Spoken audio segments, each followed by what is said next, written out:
people are thirsty, It's like my husband jokes, he's like, you're the woman whisperer. Anywhere you go, someone kind of hears what you do. And they're like, he's like, and then I don't see you for the rest of the night. So I don't know where you go. My husband will be like, I walk by and all I hear is the word vagina. And he's like, oh, Jaime must be talking to them about like pregnancy or trying to get pregnant or whatever it may be. Welcome to Uprising. Each episode looks inside what it takes to lead the most dynamic and successful cultural movements. Some of them in the business world, some in the social realm, some in politics, and some in between. To see why people start uprisings. What gives those initiatives momentum and keeps them going? And most important, what lessons can you learn from these movements and how to apply them to your business and even personal life? Let's explore the secret to sparking movements that move people into action. Passionate ideas. Controversial ideas. Uprising ideas. The power is now in the hands of anyone. To start a cultural movement. Your movement. To move the world.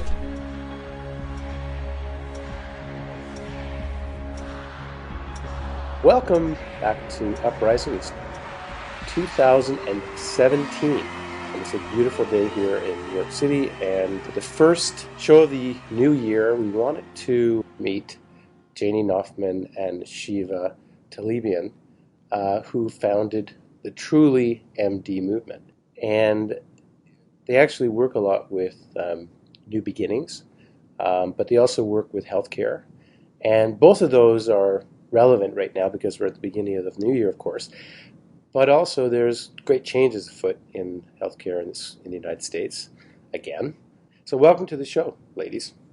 Thank you.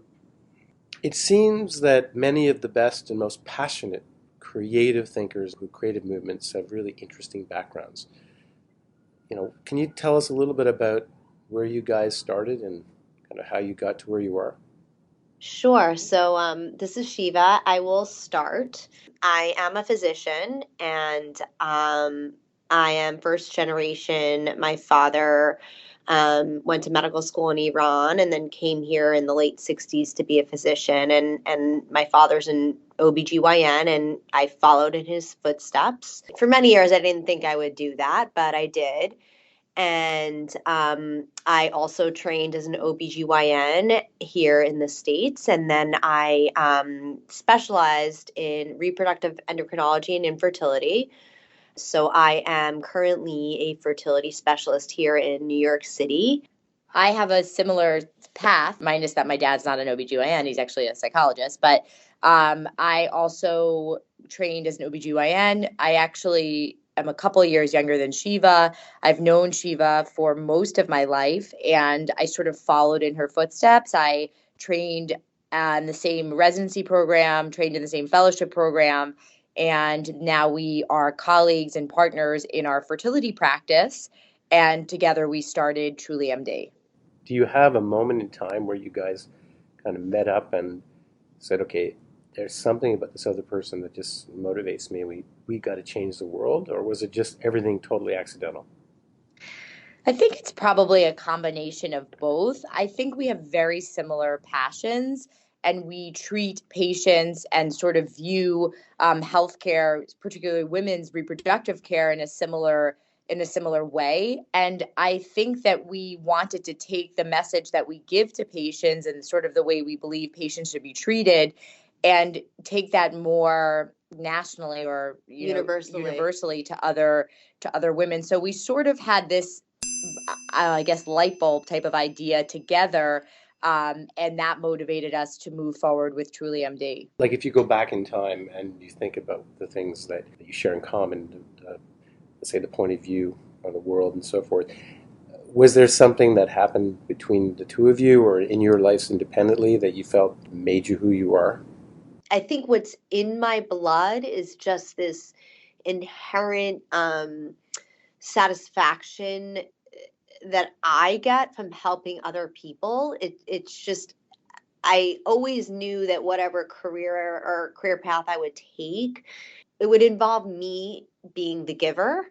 For me, that is very fulfilling. It gives me a purpose every day. It's sort of like at the end of the day, I can put my head down and I feel like I've accomplished something. And so I think as a physician, it's a very natural outlet to go to become a physician if that's sort of your desire, if that's what fulfills you, if that's what drives you. I mean, everybody has something different that drives them, and everyone, thinks of success, personal success in a different way. But for me, it's that I feel like I've had a successful day if I've been able to just do one thing that day to help somebody else. And so I think as a physician, that's it's a very natural career path. And I would say, I don't want to speak for you, Jaime, but I feel like you have that same drive and motivation in your career. I think to go all the way through medical school, through residency, fellowship, you have to be motivated. And obviously we're both intensely sort of motivated type of people. I think that the impetus to be a doctor and the impetus to start Truly was a little bit different. I think Truly more came out of wanting to make education accessible for all women specifically about reproductive issues, but take that education and almost demystify it and deliver it in a colloquial way so that anyone could sort of understand what infertility meant or preeclampsia meant or hormone replacement therapy, so it was accessible. Right. And I think for me, it was becoming a physician, sort of taking care of patients and seeing that there was a lot of bad information being disseminated, a lot of care that was very questionable. And then I have two daughters, and I think having two little girls, you sort of really start to think about women's rights even in a whole other way, and really empowering women to change their bodies or to know what's going on with their bodies. Right. So you launched this revolutionary idea, TrueMD, which is a women's healthcare movement. Let's use that term for now in a macro context. What was the impetus behind launching this? I think it was a confluence of factors. I think it's having daughters, and I think taking care of women every day and having them come to us and say, wow, you're the first person who ever told me this. Mm-hmm. We really had this aha moment. Like, we take for granted, we assume that women understand their ovarian physiology. We assume that women understand that at some point it's just your eggs are too old to result in a healthy pregnancy. And so many very, very educated, accomplished women who just don't understand some of the basics of their body. And, I think you go out there and you try to read and things are dry, they're medical, they're technical. And so I think the impetus to start Truly really came personally. It's just something we're passionate about and it's easy for us to talk about. But we also had a lot of patients who said to us, you need to put this out there for people who live all over the country who don't have access to you on a day-to-day basis like I do. And I also think we were seeing women who were smart, top of their careers, like very well educated, who were not asking the right questions to their physicians and were sort of going in this sort of route or almost robotic way of receiving treatment. And we would be like, why did you not ask about that? Or why did you allow someone to do that? And so that was also behind it, wanting to give evidence-based information, which is sort of medicine. One of the big, doctrines of medicine is evidence-based medicine. So we wanted to take evidence-based medicine that how it should be practiced and disseminated to women and actually give them the information that they need to ask the questions to change their path. Do you think women that you've met, once you intervene with them, are thankful? Do their minds immediately open up? Do you find that it's almost like you're lighting a candle every time that you meet a different woman? I think so. I think they're appreciative to have the information, to have the knowledge. And I also think it's interesting in fertility medicine, obviously we mostly see fertility patients. There's a lot of blame that women put on themselves, a lot of blame and a lot of guilt. And I think as women, we often blame and have guilt, whether it's, working and raising kids or, in many ways, but there's a lot of blame in the fertility culture. And I think by giving women education, or real answers to what's going on, you can help remove the blame and remove the guilt. Because it's not because you decided to go for a run that you miscarried, or that you had a cup of coffee that your pregnancy wasn't successful. And I think for many, many years, there's been this sort of blame, guilt, almost shame surrounding fertility. And we wanted to remove that and give you real information so that you could sort of take away the blame that you were feeling.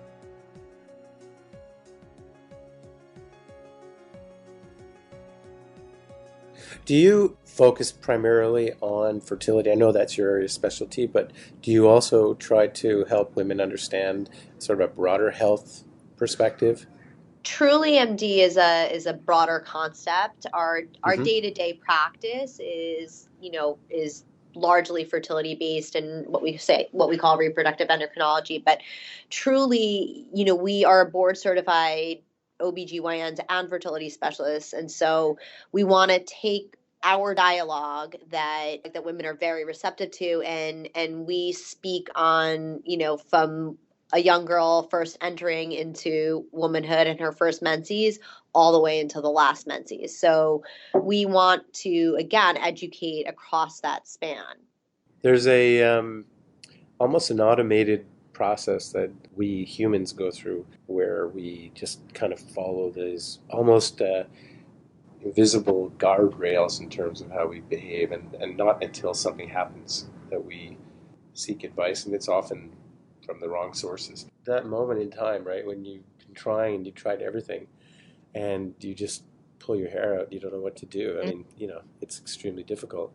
And there's so many weird and brilliant ideas for how you solve that. I remember I read this article once about this doctor who had this theory that if you want to get pregnant, you just have to follow the herds of North Africa, and if you eat a lot of meat, you will eventually become pregnant. And if you just see how women in the northern African tribes they all got pregnant during the rainy season, because all the animals came up for the rain, and then when the dry season came, the animals disappear and no one gets pregnant. Right, Yeah. because of the meat. Yeah, it's true. So They're anyway. malnourished. Yeah, no, it's Malnourished, yeah. Well, then you have all these people that are vegetarians, so they have lack of protein in their bodies. Absolutely, 100% with protein, and so the big question is, does it have to be animal protein? And so that's where there's some controversy and research going on. But clearly there's people who are vegan who get pregnant all the time. And Sheeva and I joke, we always say the older we get, the more Eastern we become, because Western medicine, you're trained like, this is your pill, this is your x-ray, this is your shot. But actually, in the past couple of years, we've met some great acupuncturists, people who are into meditation, and we really incorporated that into our practice, because I think we really would do better if we merged the Western and the Eastern, because there's a lot to both sides. And so we work with a bunch of acupuncturists who we work in concert with nutritionists, and we joke around about that we've sort of shifted. Yeah, we've become way more Eastern. But again, it's this concept of overall wellness and health. Western medicine is organ-based, is what they call it. It's each system. It's like, you look at the brain, you look at the brain. You look at the stomach, you look at the stomach. And, reproduction, you look at the uterus and the ovaries. And so, there's the person as a whole. And again, I don't know if this may just be Jaime and I don't know that this is like a generational thing, Yeah. but I do think within medicine that this is also one of the shifts in medicine a little bit too. With Western medicine, it's not so Western anymore. Yeah. With your movement and your passions, how do you connect with women before they have an urgent issue to deal with?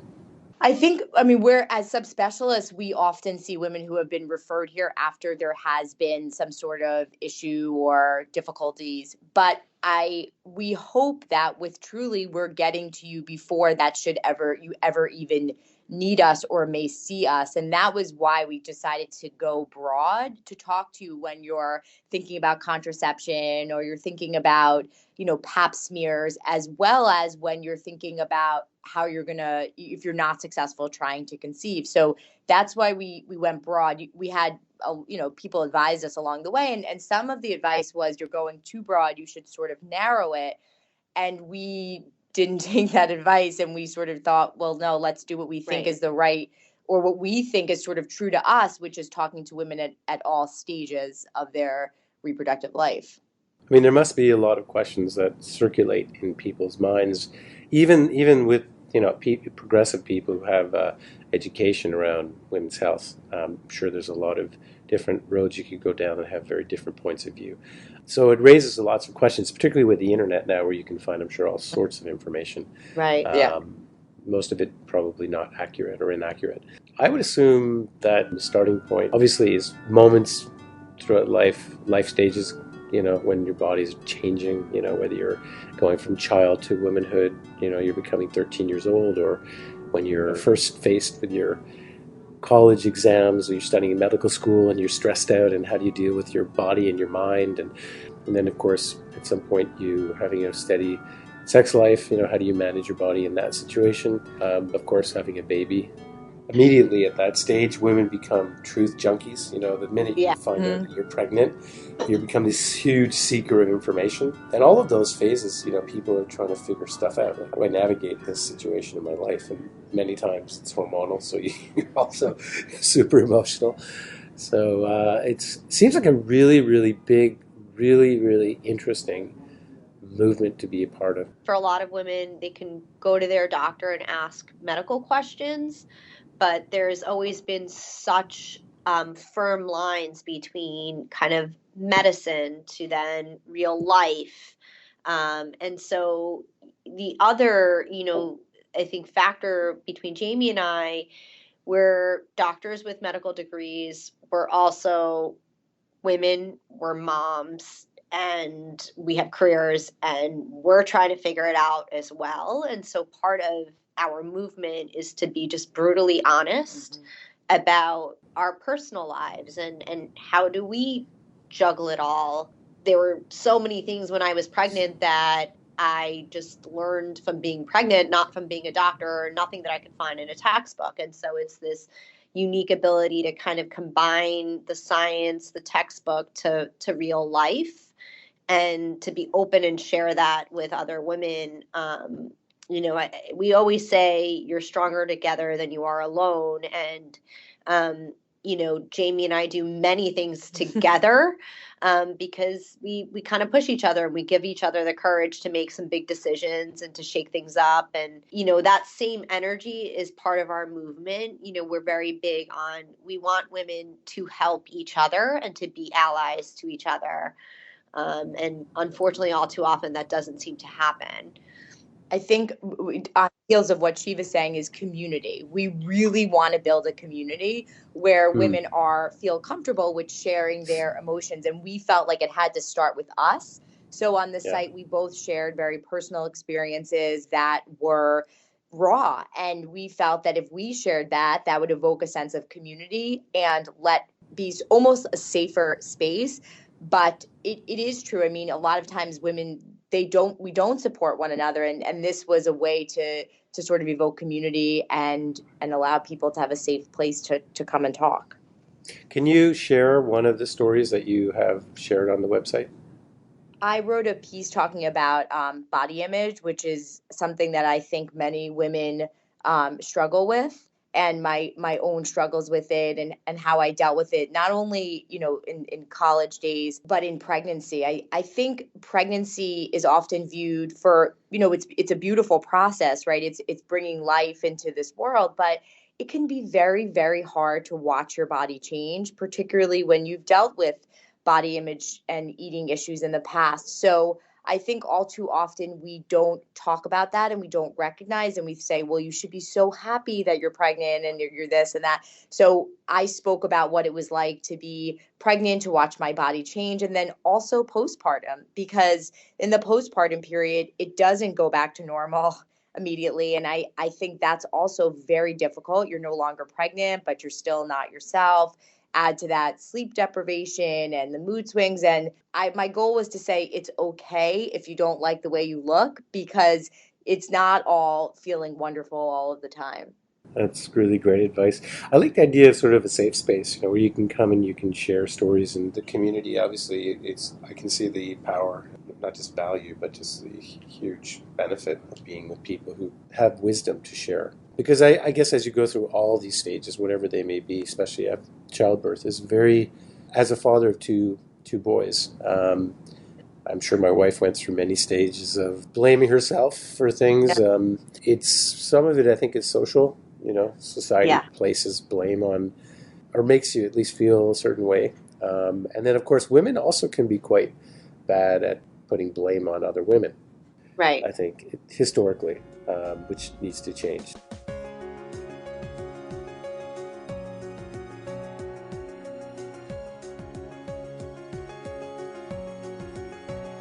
Do you have a set of principles that you believe that, let's say, your movement is built on? So you talked about honesty. Are there other values you think are super important for the TrueMD? And what does the name come from? Some of kind of our principles.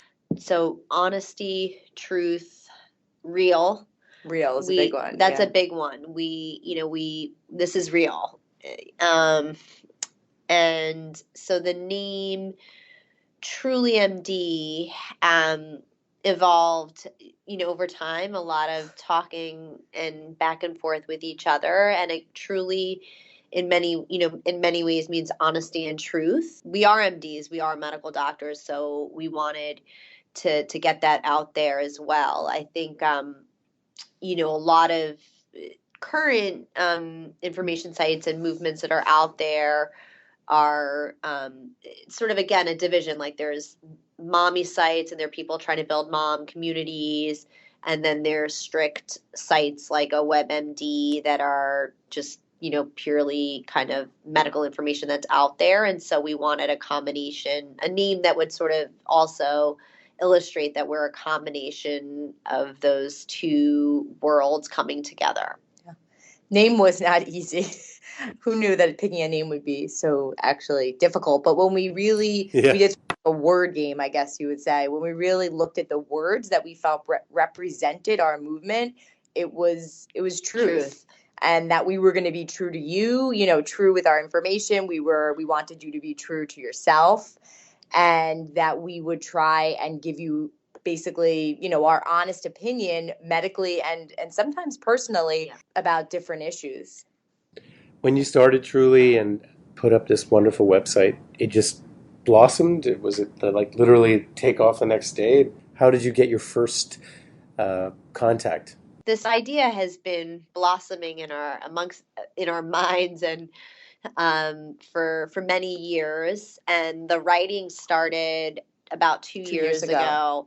And so it's really been homegrown. It's us, and we're doctors. We're not designers. Yeah. And I'd be like, oh wow, we should talk about this and we should write a blog about this. So we sort of collected the blogs for 2 years almost. Yeah. And before we really were able to go and put it into the website format. I think that has been sort of the hardest part, is the website design, the social media. We, as physicians, we're definitely we don't do a lot of social media. So that has been definitely probably our biggest challenge. And it's also a generational thing as well. I think, given, Jamie's late 30s, I'm early 40s, this whole world out there of social media is really, it's a little bit past us. It's a little past us. I mean, email came out when I was in college, but we really just kind of launched and very organically, it's slowly growing via just social media contacts, just putting it out there on social media. So it's just, again, homegrown and organic. And when you first started getting people contacting you, how did you feel? Like, did it all sort of start at once? Was there like an avalanche of people, or how did it actually start? Yeah, I mean, I think that, so we had like an email contact on there, and so you kind of, you post, and then all of a sudden you get all these likes or all these comments and all this positive reinforcement, and then personal emails coming to us. Had an Olympic athlete who emailed us who said, thank you so much for writing that exercise during pregnancy is okay, and sending pictures of her training for the Olympics. So it's really, it's just, I mean, you need that positive reinforcement because to keep going.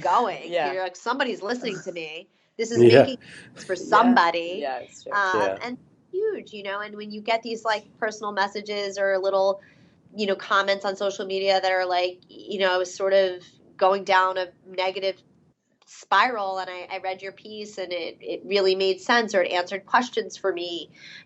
That's, I think for us, that's just huge, that it's all worth it.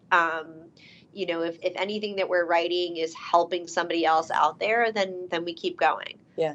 We thrive off of making people better, or Yeah. making people well, or for us, making people pregnant. It's that positive event. So in many ways, truly is sort of the same thing, in that if we know that it's helping people, or they are deriving some comfort or solace, or even being empowered, then I think it motivates us. All right, let's keep going. We are helping, we are touching people's lives.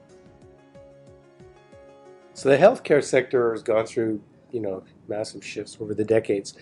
Can you describe it today versus when you, I guess, graduated from medical school? I think for us, we probably, because we spent so many years in training, our post-medical school was about 7 years training. We weren't around for, I guess, the doctors that trained us they always talk about the way medicine used to be. Right. We probably didn't grow up in that model as much. We've seen residency training change quite a bit, in the sense that residency used to be boot camp. You're there 100 plus hours a week. We don't care what happens to you. Just go for it. Now there's a lot of rules in how residents are changed, and there's 80-hour work weeks, and there's restrictions. So we can speak to the change in how physicians are trained. But I think the way that healthcare has gone we've seen less of a change, because that's always been the model that we've known. Our field is a little bit remote from things like, the way the nationalized healthcare system or things like that. That doesn't impact us as much. Specifically when it comes to the fertility practice side of things. Yeah. But in terms of like the psychology of it, though, obviously, right. The idea that you can have almost a coach, or you're alongside your right. patients, is significantly different than it would have been 10 years ago.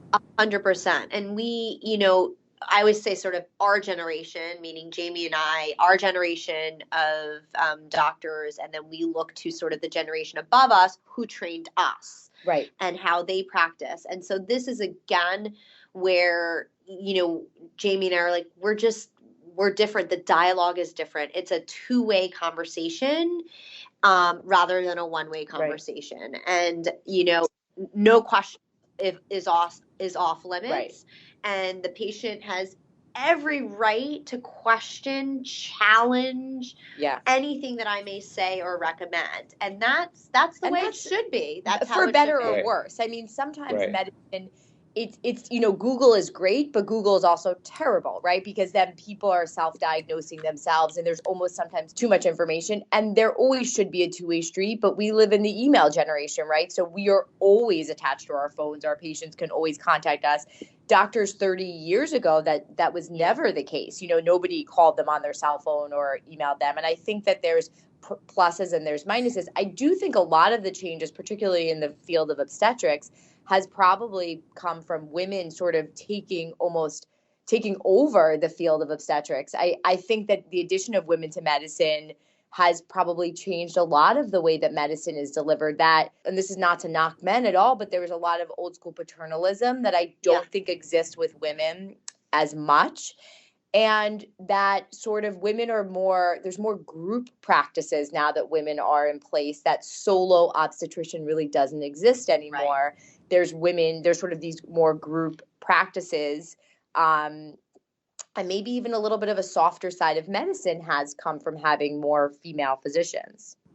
I think it's a future-proof approach, because, there's been a lot of talk lately of the impact of automation in artificial intelligence, and the impact it's going to have in lots of sectors. And one sector that's been talked about is medicine, how, basically artificial intelligence should be able to diagnose much more consistently. But one of the things that artificial intelligence can't do, obviously, is to provide creative ideas and to be able to have the coaching effect that you are bringing to this. That's quite unique. So I think it's definitely a future-proof idea.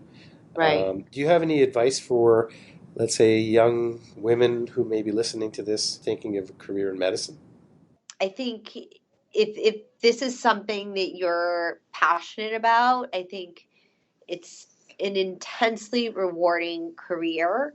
It is obviously not an easy road, even though residency hours are more restricted now than they maybe were 10 to 20 years ago. But it's not an easy road, and many of the fields of medicine are still very male dominated, and some particular fields are, I would say, are very, very difficult to pursue and still have families. There's certain surgical specialties that are just extremely time intensive, and so I always I tell women that you have to be kind of know what you want and know what you want in life and know what's important for you, and then you have to really consider that when planning what particular field of medicine that you want to go into, because again, some of them have much friendlier overall lifestyles, and some are really just 90% of your life will be your work. And so but I think it's an amazing field for women, because I think many of us naturally are very giving. We like to talk, and that's really and we like to listen, and that's really important. Doctor. Do you think, I mean, I have friends who are surgeons and healthcare professionals, doctors in Sweden, and they seem to have a really quite a good Right. work-life balance. Do you think that some of the challenges are perhaps less around the areas and more around that there's a lack of systems and structures to support a humane living style for women and also men, like parents, rather than, like, it feels like more of an antiquated system where you have to give up your, either you take a career or you take a family. I don't see why you can't do both. 100%. Yeah, I think that we have molded our personal practices so that we can be moms, and we've been fortunate enough to work with partners and be able to That's mold great. our career. But I think there's still a lot of areas in medicine where it's almost impossible to do that as a woman. So I mean, I'm not going to say, you can do whatever you want to do, but I think that, and it's funny because if you would have told me this at 22 and said, well, whatever, I'm going to do it, I'll be fine. But after having kids, I realized that you do have to modify your life, and you can do it. You really can't do it all. But I think the most important thing is partnerships. Who you choose for your life partner, who you choose for your partners at work, really will determine, I think, how well you can do it and if you can do what you want to do, because we don't do any of this alone. You don't raise your kids alone, you don't come to work alone. So you really have to it's really important to know who you're going to pick to surround yourself with. Big question, back to TrueMD. What do you want to change in the world? I think we want to start out with, like, when girls are young, we want them to understand their bodies. Yeah. That's like the most important thing. If you understand your body from an early age, you will respect that body. Yeah. And you will treat it well over time, and you will make the best decisions possible for your reproductive health. I mean, and that's exactly what you get one body, and I think that 100%. If you know it, if you understand it, you will be empowered to make changes that are appropriate, and you will really respect yourself. And I think if we can give women a voice by giving them education, then they will ultimately have more respect for themselves down the road. Can you give us an example of how you're doing this effectively? Well, I think by putting pen to paper and getting it out there, getting our message out there in any way we can, we're trying our best to sort of spread this. We also are trying to speak to women when they're younger, talk about respecting your body at a younger age, and I think that message will then translate for the future. Obviously we're experiencing a social shift here in the United States. Also, a change in the way people think about women. Yeah. How do you describe your movement against this broader social climate? You know, new president, the thinking around healthcare, and the change of Obamacare and all that. I mean, everything seems to be in flux. So how do you see all of this change and the social climate affecting your movement? You know, truthfully, like, let's just like keep it at the basics. You know, let's keep it about like the movement and the site is really about, again, like, let's talk about what's real. Let's talk about the day to day. Let's, you know, let's learn about our bodies. Let's talk about day to day struggles. And I think, again, there's so much flux going on outside. There's positive, there's negative. And again, we're trying, you know, we have our own personal political, you know, religious beliefs. Like we you know, we have our own personal beliefs, and we want to try to keep that to ourselves, because we want to kind of make this a safe space for every woman who's out there, no matter what she believes in or doesn't believe in. And so I think that, you know, I think sometimes like, it's like we get lost in like the what ifs and what can happen. And I'm just very much a realist, and there's so much flux going on around me that I'm like, okay, I'm just going to trudge for, you know, every day, put one foot in front of the other and do what I know how to do and do it as best as I can. And I think this movement in our site is a reflection of that.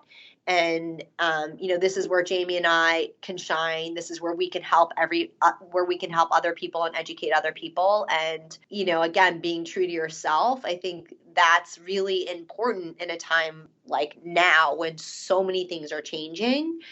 And I mean, I think it is frightening. I mean, we are not immune to the news. We're not immune to what our colleagues go through who live in, you know, other places. In a way, yeah. We realize that we live in a bubble. We both grew up in New York. We've spent our whole lives here. And so we take for granted I think the freedoms and the openness that we have here. And so I think sometimes we forget, and obviously we make modern families, we say, right? I mean, we help patients who make the families that they always dreamed of, whether it's two men, two women, a man and a woman, where, you know, that to us is, it doesn't really matter. It's sort of whatever you want. And we recognize that we are somewhat protected living where we are. So our message hopefully translates further so that people do understand that there are possibilities to do whatever it is that you want to do. If you're talking to people wherever they may be across America, and you were describing a modern family, how would you describe it? Family is what you want it to be. We talk about this with couples every day because we see women who have gone into ovarian failure at a young age, or men who have no sperm, or you make your own family. And that white picket fence, you know, with the 2.1 child and the dog, it doesn't really exist anymore. And you drive that, whether it be you want to have, you know, whether you're having a child with donor sperm or donor egg, or someone else is carrying the pregnancy. At the end of the day, to be a mother or to be a father, when that child comes into your life, however they come into your life, that's the true test in how you raise that child. That's parenthood. I don't really think parenthood is if it's your egg, your partner's sperm, if you carry the pregnancy. I mean, pregnancy is sort of the easy part of raising a child, right? It's once they are here and you have to teach them and grow them and help them become good people in society. So I think helping people let go of maybe what that prototypical family looks like, and saying your modern family is whatever you choose it to be. I mean, my vision of the modern family is one of love, support, nurturing, and you know, however way, shape, or form you create that's what it should be, right? And if that's how the next generation, you know, is, I think probably this world will be a much better place at some point. 100%. And that's our job, is to help people get there and make it possible. Just a side note, I was reading in the article in the New York Times, I think it was last week, that said that most Hillary supporters were watching Modern Family, and most Trump supporters watched The Voice. It's We definitely interesting. have a favorite in our house. I won't say which one it was, Yeah. but we watch one of those very consistently, actually. Yep. Just in closing, I would love to hear if you could describe the feeling, you have when you see a baby for the first time, and you've been through the whole journey, the tears, the disappointments, the bumps in the road, the hitting the walls, the defeatism, the blameism, all that stuff. And then eventually when you see success, however you define it, Right. how do you feel about that? I think one of the best times is when patients will often send us their Christmas Yeah. cards at like holiday season. And I can't tell you how many times I'm like brought to tears because it's really amazing. And that is the most incredible part of what we do as doctors is really helping people live their dream. And when you get those cards, it reminds you of the work that you do. It reminds you of your positive impact on patients and on other people. And I think there's so much joy in that it sort of, a lot of times it can help you deal with all of the negativity. Right. You see these pictures and you see these babies and you're like, okay, this is the hope and this is the good in the world. Yeah. And so it's constant reminder of like how important that is to recognize that. Because it's, I think, very easy to just, To the lose world can be track, really yeah. negative. And so it's just such an amazing reminder of what is good and what is hope and what is the future. Well, it's been a pleasure speaking with you. I don't think I've ever met anyone who works in your field who is so calm and so thoughtful as you, Jaime and Sheeva. So innovative and fresh. Thank you Thank so you much. so much. Really great. Thank you for joining our Uprising today and listening to our show. If you missed the show, or if you want to find out more about who was on, or if you want to learn more about how to create your own Uprising, please go to uprisingmovements.com. You can also download this Uprising program from iTunes. Uprising was produced by Nicola Keneally and Adam Helen, with special help from Melanie Boardman, Karin Drachenberg, Philippa Freeman, Brianna Campbell, Fashad Faroudi, Mark Bruzy, Will Issam, James Politi, and Jonathan Weeks. My name is Scott Goodson, and you've been listening to Uprising. What we can learn about movements and uprisings that are shaping our world in business, in society, and in between. For more on cultural movements and movement marketing, be sure to pick up a copy of the best-selling book Uprising, How to Build a Brand and Change the World by Sparking Cultural Movements, available on Amazon.com. Music for Uprising composed by Charles Duchateau.